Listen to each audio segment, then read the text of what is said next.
Hi all. எனக்கு exam season இருந்தனால hair ஃபாலும் split எண்ட்ஸும் ரொம்ப இருந்துச்சு. ஸோ அதனால் இன்றைக்கி நம்ம ஃப்ளாக்ஸீட் ஜெல் தான் போட போகிறோம். ஸோ நான் கிரேஸோடது தான் எடுத்திருக்கேன். No hate for apps goodness.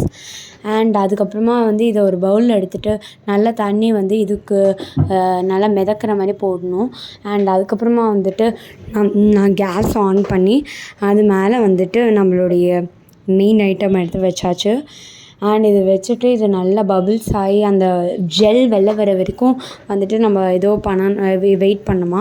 அது வரைக்கும் நான் உட்காந்துட்டு டான்ஸ் ஆடிட்டுருந்தேன்.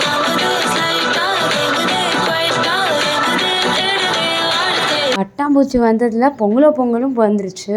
சரி ஓகேன்னு அதை ஆஃப் பண்ணிவிட்டு அதுக்கப்புறமா நம்ம கலரி விட்டு பார்த்தா ஜெல் மாதிரியே எனக்கு அவ்வளோ தெரில. சரி ஓகேன்னு வடிகட்டிட்டேன். அண்ட் அப்போவுமே அந்த ஜெல் டெக்ஸ்சர் வரலேன்னு பார்த்தா அவ்வளோ அழகான அந்த ஜெல் டெக்ஸ்சர் வந்திருந்தது. அதை 5 minutes வச்சுட்டேன். அண்ட் அதுக்கப்புறமா அது எடுத்து போட்டாச்சு. அண்ட் போட்டு 30 minutes கழிச்சு வாஷ் பண்ணிவிட்டு பார்த்தா இப்படி தாங்க இருந்துச்சு.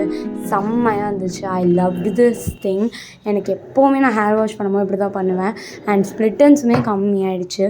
அண்ட் இதை பண்ணினோடனே என் ஹேர் ரொம்ப சில்கியாகவும் ஃபீல் ஆச்சு. அண்ட் ரொம்ப லைட்டாகவும் ரொம்ப எனக்கு டென்சிட்டி கொடுத்துச்சு.